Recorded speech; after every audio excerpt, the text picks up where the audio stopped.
പ്രത്യയശാസ്ത്രത്തിന്റെ കളിത്തൊട്ടിലാണ് RSS എന്ന് പ്രധാനമന്ത്രി Narendra Modi. RSS ശതാബ്ദി ആഘോഷങ്ങളുമായി ബന്ധപ്പെട്ട് കേന്ദ്ര സർക്കാർ സംഘടിപ്പിച്ച ചടങ്ങിൽ സംസാരിക്കുകയായിരുന്നു പ്രധാനമന്ത്രി.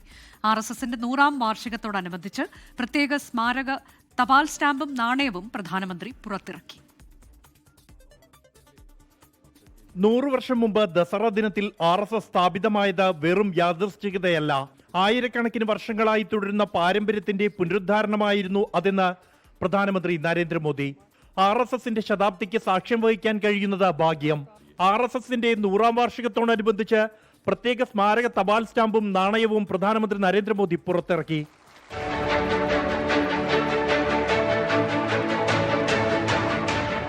രാഷ്ട്രചിഹ്നത്തിന് മറുവശത്തായി ഭാരതാംബയുടെ ചിത്രം ആലേഖനം ചെയ്തതാണ് 100 രൂപ നാണയം. RSSന്റെ മുദ്രാവാക്യവും നാണയത്തിൽ രേഖപ്പെടുത്തിയിട്ടുണ്ട്. നാണയവും സ്റ്റാമ്പും RSS രാഷ്ട്രത്തിന് നൽകിയ സംഭാവനകളെ എടുത്തു കാണിക്കുന്നതാണെന്നും ഇന്ത്യയുടെ ചരിത്രത്തിൽ ആദ്യമായാണ് ഭാരതമാതാവിന്റെ ചിത്രം ഒരു നാണയത്തിൽ ആലേഖനം ചെയ്യുന്നതെന്നും പ്രധാനമന്ത്രി പറഞ്ഞു. RSS സർക്കാര്യവാഹക് ദത്തത്രേയ ഹൊസബലെ, കേന്ദ്ര സാംസ്കാരിക മന്ത്രി ഗജേന്ദ്ര സിംഗ് ഷെഖാവത്ത്, ഡൽഹി മുഖ്യമന്ത്രി രേഖ ഗുപ്ത എന്നിവരും ചടങ്ങിൽ പങ്കെടുത്തു. 24 ഡൽഹി.